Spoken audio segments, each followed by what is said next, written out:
Have you ever seen messages like this pop up on your social media or been targeted in person? The people who respond to them or become targets to these criminal organisations are known as money mules. Their bank accounts are used to transfer cash and move money in a chain of transactions, making it more difficult for authorities to track. If she told me it was like fraud or anything related to that, I would not have gone down that route. And I had no idea essentially what I was doing. Like, I was very naive. This was years ago. Like, I was like a child. I would get to keep like £500 and then transfer the rest to another account. Looking back, it was just too good to be true. They showed up at my house, banging on the door, wearing masks.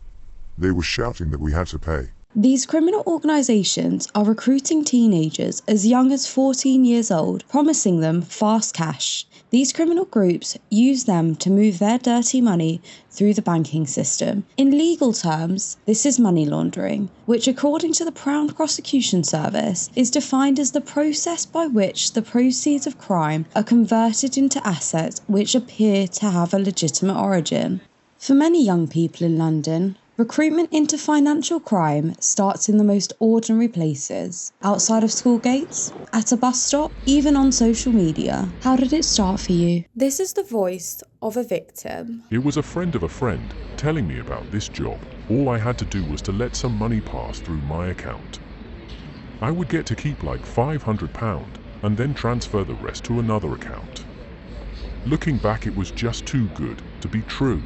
This is not a new problem. London has been a hotspot for financial crime, according to recent research from Waitmans. 22% of frozen bank accounts belonging to money mules are held by people living in Greater London, an increase of 11% in the number of money mule cases reported, following a Lloyds Banking Group research. The City of London Police, in a statement, describes money laundering as the lifeblood of organised crime, allowing organised crime groups to enjoy the proceeds of their harmful criminal activity. Many young people across London say that they fell victim to the exact same kind of exploitation, and for them, the consequences have been life-changing.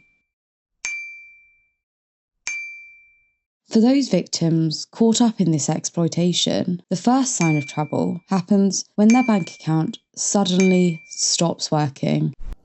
These are the voices of victims. What exactly happened when you realised that your bank account had been frozen? I thought it was just easy money, but when my account got blocked, everything changed. They showed up at my house, banging on the door, wearing masks. They were shouting that we had to pay. I was shaking. I've never been that scared in my life. They showed up to my flat and they had knives and they basically forced their way in. Very confused at this point, and I was really scared. I knew something wrong was going on. They made me buy 3 Apple vouchers, give it to them. They said, "You're not getting anything. If you go to the police, we will show up at your house. We will hurt you. We'll hurt your boyfriend." And then my bank account got blocked by the bank for fraud. Traumatized me for a long time. I didn't leave the house for a week because of what had happened.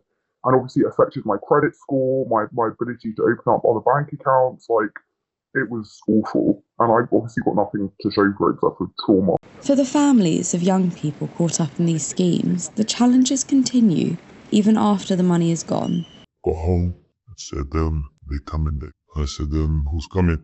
I said, the people then. قلت لك وراها just to knock on the door. Yes, وكان في said how your son gave him money, want it back. So I said, how much it is? He said, £500. It's too much for you to have £500, but I don't need them back so much. There's 3 of them, had a clever. So I went to grab my phone and I sent them the money straight away. They give me a bank account, obviously it's not theirs. And off they go, they went. That night, he didn't sleep, he didn't eat. And he spilled wine, it wasn't my son, wasn't himself. For parents, discovering that their child has been caught up in a financial crime can bring legal challenges and long-term implications for their future. But behind the scenes, safeguarding experts warn that the exploitation of vulnerable children is becoming increasingly common, with financial exploitation often going underreported. So with children, they might find that it's a quicker journey than it would be with an adult. So they tend to gain trust initially. So they present as someone who's going to be a friend or helpful, or it might be a romantic relationship. So they gain the trust first and then generally start the exploitative behaviour.